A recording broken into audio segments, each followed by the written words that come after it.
ನೀವು ನೋಡಿದ ಹುಡುಗಿ ಹೀಗೆ ಇದ್ರಾ? ಒಂದ್ಸರಿ ನೋಡಿ.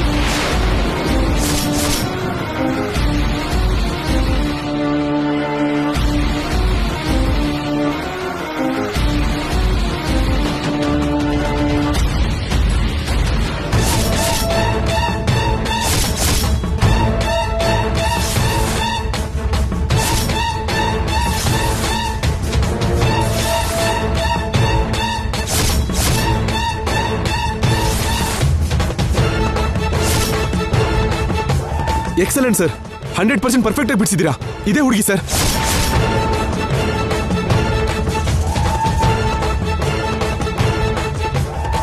ಅರ್ಜುನ್, ಭೈರವಿ, ಈ ಹುಡುಗಿನೇ ಬನ್ನಿ.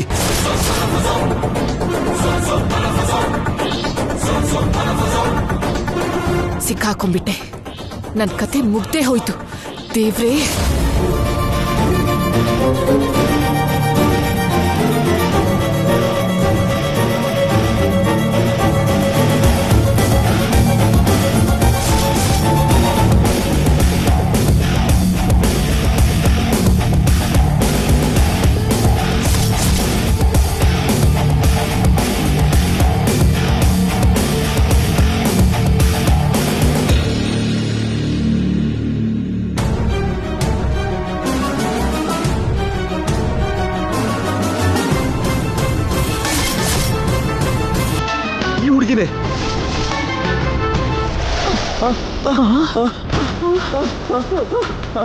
ಏನಾಯ್ತು ಸರ್?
Gangadhar, what happen?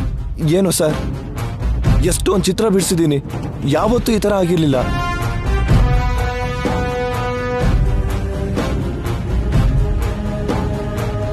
ಸ್ಕೆಚ್ಗೆ ಬೆಂಕಿ ಅಂಟ್ಕೊಂಡಿದ್ದು, ನನ್ನ ಕೈಗೆ ಬೆಂಕಿ ಅಂಟ್ಕೊಂಡಿದ್ದು, ನನ್ಗೇನು ಒಂದು ಅರ್ಥ ಆಗ್ತಾ ಇಲ್ಲ. ಇಲ್ಲೇನೋ ಮಾಟ ಮಂತ್ರ ನಡೀತಾ ಇದೆ ಅನ್ಸುತ್ತೆ. ಡೆಫಿನೆಟ್ ಆಗಿ ಇಲ್ಲಿ ಮಾಯ ನಡೀತಿದೆ. ಇಲ್ಲೇ ಇದ್ರೆ ಇನ್ನೇನಾದ್ರೂ ಆಗುತ್ತೆ ಅನ್ನೋ ಭಯ ಆಗ್ತಿದೆ. ಹಾಗಲ್ಲ ಗಂಗಾಧರ್. ಸಾರಿ ಸರ್, ನನ್ನ ಕೈಲಾಗಲ್ಲ. ನನಗೆ ನನ್ನ ಪ್ರಾಣನೇ ಮುಖ್ಯ. ಏ ಪ್ರಕಾಶ್, ತಗೊಳ್ಳೋ ಮೊದಲು.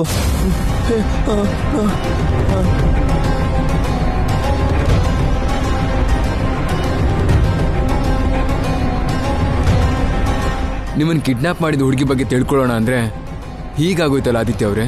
ಅದೇ ಅರ್ಥ ಆಗ್ತಿಲ್ಲ ಸರ್. ದೇವಸ್ಥಾನದ ರಹಸ್ಯ ತಿಳ್ಕೋಬೇಕು ಅನ್ಕೊಂಡಿರೋ ಆ ಹುಡುಗಿ ಚಿತ್ರ ಬರಿಬೇಕು ಅನ್ಕೊಂಡಿದ್ದಕ್ಕೇನೆ ಈ ರೀತಿ ಆಗ್ತಾ ಇರೋದು. ಆ ದೇವಸ್ಥಾನದೊಳಗೆ ಹೋಗ್ಬೇಕು ಅನ್ಕೊಂಡವ್ರು ಇನ್ನುವರೆಗೂ ಯಾರೂ ಬದುಕಿಲ್ಲ. ದೇವಸ್ಥಾನಕ್ಕೆ ಸಂಬಂಧಪಟ್ಟಿರೋ ವಿಷಯ ತಿಳ್ಕೋಬೇಕು ಅನ್ಕೊಂಡ್ರೆ ಹೀಗೆ ನಡೆಯತ್ತೆ.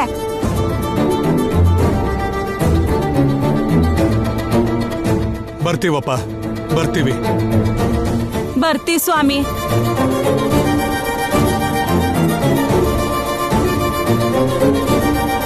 ಐ ಆಮ್ ಸಾರಿ ಸರ್, ನಾವಿನ್ ಹೊರಡ್ತೀವಿ.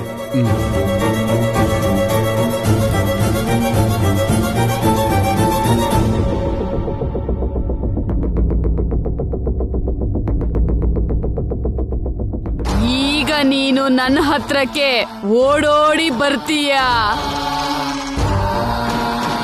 ಬರ್ತೀಯಾ ಬರ್ತೀಯಾ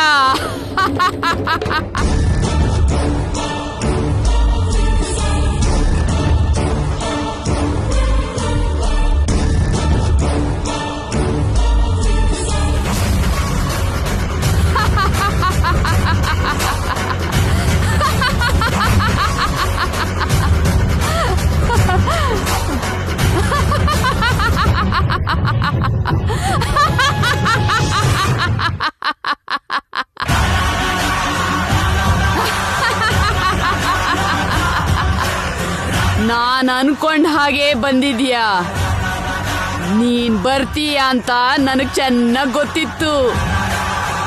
ದೊಡ್ಡ ಗಂಡಾಂತರದಿಂದ ತಪ್ಪಿಸ್ಕೊಂಡ್ ಬಂದೆ. ಸಿಕ್ಕಾಕೊಂಡ್ ಬಿಡ್ತೀನಿ ಅನ್ಕೊಂಡ್ ಟೈಮಲ್ಲಿ ಲಾಸ್ಟ್ ಮಿನಿಟ್ ಅಲ್ಲಿ ಅಪಾಯದಿಂದ ಪಾರಾದೆ. ಹೌದಾ? ಅಷ್ಟು ದೊಡ್ಡ ಗಂಡಾಂತರ ಏನೋ? ಆ, ಅದು ಅದು ಆ, ಅದು ನಿಂತರನೇ ಇದ್ದಿದ್ದ ಚಿತ್ರಪಟಕ್ಕೆ ಬೆಂಕಿ ಬಿತ್ತ.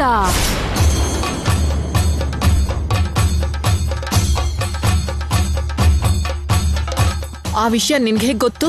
ನಿನ್ನನ್ನ ಕಾಪಾಡೋಕೋಸ್ಕರ ನಿನ್ ಚಿತ್ರಪಟಕ್ಕೆ ಬೆಂಕಿ ಬೀಳೋ ಹಾಗೆ ಮಾಡಿದ್ದು ನಾನೇ. ನಾನ್ ಮಾಡಿದ ಕೆಲ್ಸ ನನಗೆ ಗೊತ್ತಿಲ್ದೆ ಇರುತ್ತೇನೆ ಹುಚ್ಚು ಬಾಲಕಿ.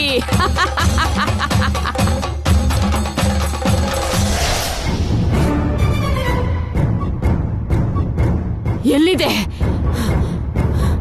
ಹೇಗೆ ಹೇಗೆ ಆ ಮಣಿನ ಪಡ್ಕೊಳ್ಳೋದು? ಹೇಗ್ ಪಡ್ಕೊಳ್ಳೋದು? ಅದೆಲ್ಲಿದೆ ಅಂತ ಹೇಗ್ ತಿಳ್ಕೊಳ್ಳೋದು? ಹೇಗ್ ತಿಳ್ಕೊಳ್ಳೋದು?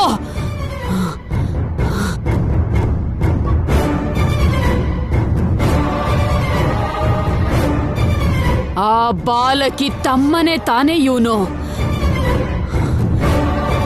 ಈ ಬಾಲಕಿನ ಹಿಡ್ಕೊಂಡ್ರೆ ಆ ಮಣಿ ವಿಷಯ ತಿಳ್ಕೋಬಹುದು.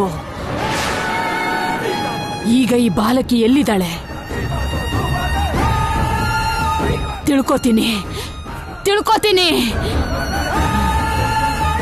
ಹಮ್ ಹಠ ಬಂ ಭಠ ಜೂಮ್ ಫಟ್.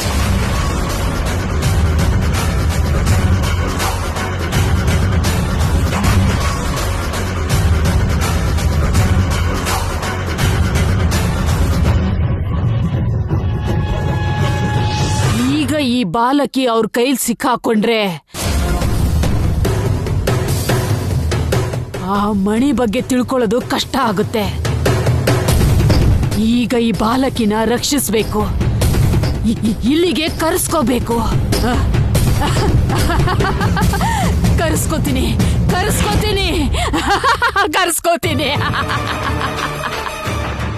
ಹಮ್ ಹಠ ಭಂ ಭಠ ಜೂಮ್ ಫಟ್.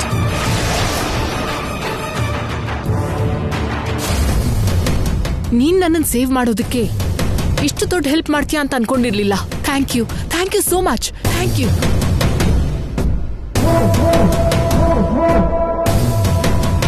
ನಿನ್ನ ಮೇಲಿರೋ ಪ್ರೀತಿಯಿಂದ ನಿನಗೆ ಸಹಾಯ ಮಾಡಿದ್ದೀನಿ ಅನ್ಕೊಂಡಿದ್ಯಾ?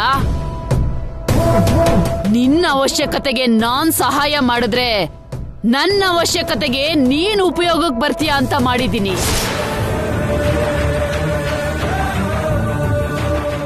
ಅಂದ್ರೆ ಕೊಟ್ಟು ತಗೊಳ್ಳೋ ವ್ಯಾಪಾರ ಮಾಡ್ತಿದ್ದೀನಿ ಅಂತ ಅರ್ಥ. ನೀನ್ ನನಗೆ ಹೆಲ್ಪ್ ಮಾಡಿರೋದ್ರಿಂದ ನಾನ್ ನಿನಗ್ ಯಾವ ಹೆಲ್ಪ್ ಬೇಕಾದ್ರೂ ಮಾಡ್ತೀನಿ.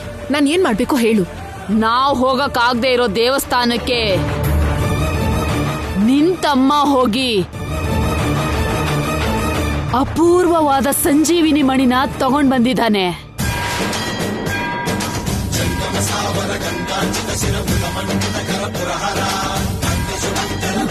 ಆ ಸಂಜೀವಿನಿ ಮಣಿ ನನಗ್ ಬೇಕು.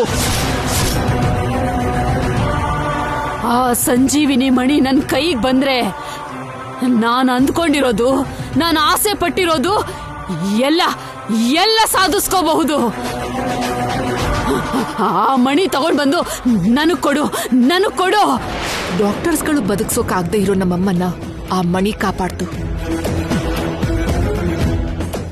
ದಿವ್ಯಶಕ್ತಿ ಇರೋ ಆ ಮಣಿನ ನಾನ್ ಸ್ವಂತ ಮಾಡ್ಕೋಬೇಕು ಅಂತ ಅನ್ಕೊಂಡ್ರೆ ಅದನ್ನ ಇವಳು ಕೇಳ್ತಾ ಇದ್ದಾಳಲ್ಲ. ಆ ಮಣಿ ನನ್ನ ಹತ್ರ ಇದ್ರೆ ಇವಳ ಸಹಾಯನೇ ಇಲ್ದೆ ನನಗ್ ಬೇಕಾಗಿರೋದನ್ನ ನಾನು ಪಡ್ಕೋಬಹುದಲ್ವಾ? ಅಷ್ಟೊಂದೇನು ಯೋಚನೆ ಮಾಡ್ತಾ ಇದೀಯಾ? ನಿನ್ ತಮ್ಮ ಸಂಜೀವಿನಿ ಮಣಿನ ಎಲ್ ಬಚ್ಚಿಟ್ಟಿದ್ದಾನೆ ಅಂತ ನೆನಪು ಮಾಡ್ಕೋತಿದ್ಯಾ? ಇಲ್ಲ ಅಂದ್ರೆ ಆ ಮಣಿನ ನನಗ್ ಯಾಕೆ ಕೊಡ್ಬೇಕು ಅಂತ ಯೋಚನೆ ಮಾಡ್ತಿದ್ಯಾ? ನೀನ್ ಕೇಳಿರೋ ಆ ಮಣಿನ ನಾನು ಕೊಡ್ದೆ ಹೋದ್ರೆ ನನ್ ಚಿತ್ರಕ್ಕೆ ಬೆಂಕಿ ಹಾಕಿ ನನ್ನನ್ನು ಕಾಪಾಡಿದ ಹಾಗೆ ನಿನ್ ಮಂತ್ರಶಕ್ತಿಯಿಂದ ನನ್ನನ್ನು ಏನ್ ಬೇಕಾದ್ರೂ ಮಾಡ್ತೀಯ ಅಂತ ನನಗ್ ಗೊತ್ತು. ಹಾಗೇನಿಲ್ಲ, ಆ ಮಣಿ ಈಗ ನನ್ನ ತಮ್ಮನ ಹತ್ರ ಕೂಡ ಇಲ್ಲ. ಇಲ್ಲ ಅಂದ್ರೆ ಏನರ್ಥ?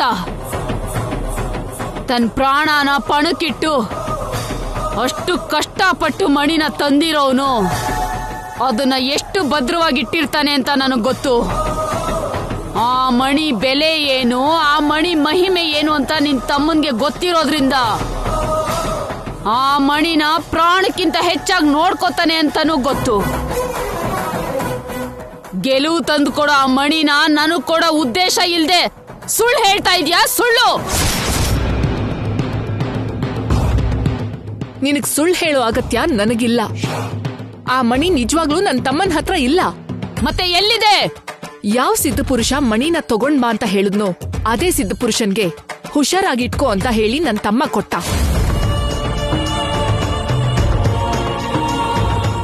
ಮತ್ತೆ ಪೌರ್ಣಮಿ ದಿನ ನಮ್ಮಮ್ಮ ಪೂಜೆ ಮಾಡೋದಕ್ಕೆ ಆ ಸಿದ್ಧಪುರುಷ ಮಣಿನ ತಗೊಂಡ್ ಬರ್ತಾನೆ.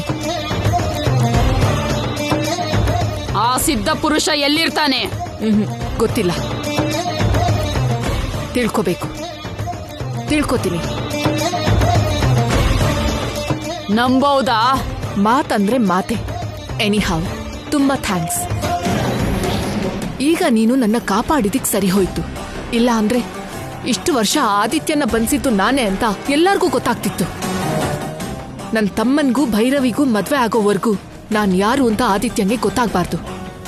ಗೊತ್ತಾದ್ರೆ ಅವ್ರ ಮದ್ವೆ ನಿಂತು ಹೋಗತ್ತೆ. ನಾವ್ ಅನ್ಕೊಂಡಿದ್ದು ಎಲ್ಲ ಹಾಳಾಗ್ಬಿಡತ್ತೆ. ಮದ್ವೆ ಆದ್ಮೇಲೆ ನನ್ ಬಗ್ಗೆ ಸತ್ಯ ಗೊತ್ತಾದ್ರೂ ಪರವಾಗಿಲ್ಲ. ಅದಕ್ಕೆ ಆದಿತ್ಯನ್ಗೆ ನನ್ ಬಗ್ಗೆ ಗೊತ್ತಾಗಕ್ ಮುಂಚೆ ನಾನು ಈ ಊರಿಂದ ಹೊರಟು ಹೋಗೋಣ ಅನ್ಕೊಂಡಿದ್ದೀನಿ. ಆ ಸಿದ್ಧ ಪುರುಷ ಎಲ್ಲಿದ್ದಾನೆ ಅಂತ ತಿಳ್ಕೊಂಡು ನಿನಗೆ ಹೇಳ್ತೀನಿ. ಹೋಗ್ಬರ್ತೀನಿ. ಆದಷ್ಟು ಬೇಗ ವಿಷಯ ತಿಳ್ಕೊಂಡು ನನಗೆ ಹೇಳು. ಹೋಗೋ.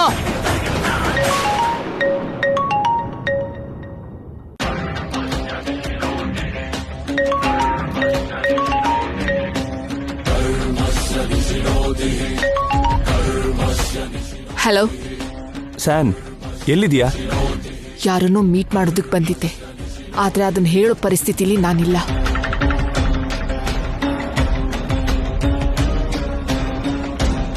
ಕಮಾನ್, ಇಲ್ಲೆಲ್ಲ ನಿನಗೋಸ್ಕರ ವೆಯ್ಟ್ ಮಾಡ್ತಾ ಇದ್ದಾರೆ. ಬೇಗ ಬಾ ಅಕ್ಕ. ಅರ್ಜುನ್, ನಾನೇ ನಿನಗೆ ಫೋನ್ ಮಾಡಿ ಹೇಳೋಣ ಅನ್ಕೊಂಡಿದ್ದೆ. ನಾನು ಅರ್ಜೆಂಟ್ ಆಗಿ ಸಿಟಿಗೆ ಹೋಗ್ತಾ ಇದ್ದೀನಿ. ಸಿಟಿಗ? ಅದೇನು? ಯಾರಿಗೂ ಹೇಳ್ದ ಹಾಗೆ? ಆಫೀಸಲ್ಲಿ ತುಂಬಾ ಅರ್ಜೆಂಟ್ ಕೆಲಸ ಇತ್ತು, ಮಿಸ್ ಮಾಡಕ್ಕಾಗಲ್ಲ. ಭೈರವಿಗೂ ನನಗೂ ನಿಶ್ಚಿತಾರ್ಥ. ಮದುವೆ ಬಗ್ಗೆ ಮಾತುಕತೆ ನಡೀತಿದ್ರೆ ನೀನಿಲ್ಲ ಅಂದ್ರೆ ಹೇಗಕ್ಕ?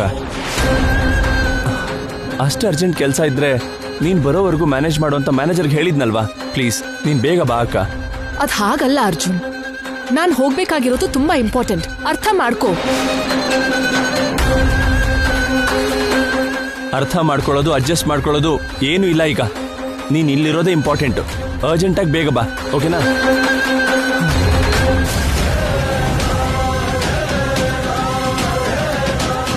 ಎರಡು ದಿನದಿಂದ ಹೇಗೋ ಆದಿತ್ಯ ನನ್ನ ಮುಖ ನೋಡ್ತಾ ಇರೋ ಹಾಗೆ ತಪ್ಪಿಸ್ಕೊಂಡೆ. ಈಗೇನಾದ್ರೂ ಸಿಕ್ಕಾಕೊಂಡ್ರೆ ಮದ್ವೆ ಕ್ಯಾನ್ಸಲ್ ಆಗ್ಬಿಡತ್ತೆ. ಏನ್ ಮಾಡ್ಲಿ ಈಗ?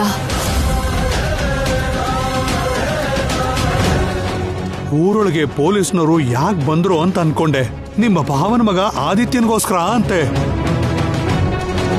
ಇಷ್ಟು ವರ್ಷ ಆದಿತ್ಯ ಸತ್ತು ಹೋಗಿದ್ದಾನೆ ಅನ್ಕೊಂಡಿದ್ವಿ, ಆದ್ರೆ ಅವನನ್ನ ಯಾರೋ ಹುಡುಗಿ ಬಂದ್ಸಿಟ್ಟಿದ್ಲಂತೆ. ಆದಿತ್ಯ ಹೇಳಿದ ಹೋಲಿಕೆ ಮೇಲೆ ಚಿತ್ರ ಬರೆಯೋದಕ್ಕೆ ಅಂತ ಪೊಲೀಸ್ನವರು ಒಬ್ಬ ಬೋರ್ಡನ್ನ ಕರೆಸಿದ್ರು. ಚಿತ್ರ ಬರೆದ ಮೇಲೆ ಅದನ್ನ ಗುರ್ತಿಡ್ದು ಪೊಲೀಸ್ ಅವರು ಅವಳನ್ನ ಎಳ್ಕೊಂಡು ಹೋಗಿರ್ತಾರೆ. ಎಲ್ರೂ ಆ ಚಿತ್ರ ನೋಡ್ತಿದ್ದ ಹಾಗೆ ದಗ್ ಅಂತ ಬೆಂಕಿ ಹತ್ಕೊಂಡ್ಬಿಡ್ತು.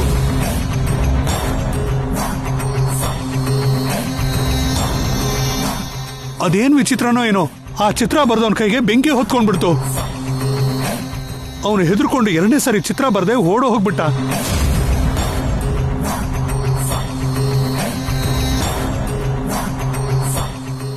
ಸಾನ್ವಿನ ಹಿಡ್ಕೊಳ್ಳಿ ಅಂತ ನಾನು ಪೊಲೀಸ್ನವ್ರನ್ನ ಕರೆಸಿದ್ರೆ ಹೀಗಾಗೋಯ್ತಲ್ಲ. ಈ ವಿಷಯ ಹೇಳೋದಕ್ಕೆ ಬಂದಿದ್ದೆ. ಸರಿ, ನಾನಿನ್ ಬರ್ತೀನಿ. ನಿಂತ್ಕೋ. ನಿನ್ನ ಅಗತ್ಯ ಯಾವಾಗ ಬೇಕಾದ್ರೂ ಬರ್ಬೋದು. ನಾನು ಹೇಳಿದ ಕೆಲಸ ಮಾಡೋದಕ್ಕೆ ನೀವು ಸಿದ್ಧವಾಗಿರಿ. ನೆನಪಿದೆ ಸ್ವಾಮಿ, ಬರ್ತೀನಿ.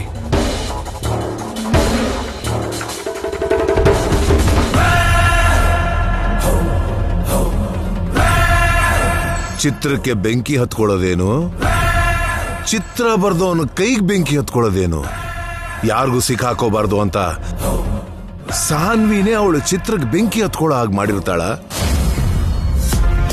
ಈಗ ಅವಳು ತಪ್ಪಿಸ್ಕೊಂಡ್ರು ನನ್ನಿಂದ ಅವಳು ತಪ್ಪಿಸ್ಕೊಳ್ಳೋಕ್ ಸಾಧ್ಯನೇ ಇಲ್ಲ. ಅವಳನ್ನ ಪೊಲೀಸ್ಗೆ ಹಿಡ್ಕೊಟ್ಟು ಅವಳನ್ನ ಜೈಲಿಗೆ ಕಳ್ಸೋವರೆಗೂ ಈ ವೀರಭದ್ರ ನಿದ್ರೆ ಮಾಡಲ್ಲ. ನಿನ್ನ ಬಿಡೋದಿಲ್ಲ, ಬಿಡೋದಿಲ್ಲ. ಅಮ್ಮ, ಅರ್ಜುನ್ಗೂ ಭೈರವಿಗೂ ಮದ್ವೆ ಮಾಡ್ಬೇಕು ಅನ್ಕೊಂಡಿದೀವಲ್ವಾ, ಅದಕ್ಕೆ ಇಬ್ರು ಜಾತಕನ ನೋಡಿ ಒಳ್ಳೆ ಮುಹೂರ್ತ ಇಟ್ಕೊಡಿ ಅಂತ ಪುರೋಹಿತರಿಗೆ ಹೇಳಿದ್ದೀನಿ. ನಾಳೆ ಬರ್ತಾರಮ್ಮ.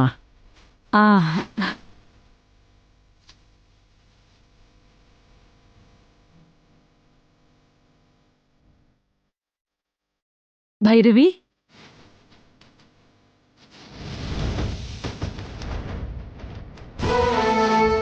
ಇಲ್ವಾ?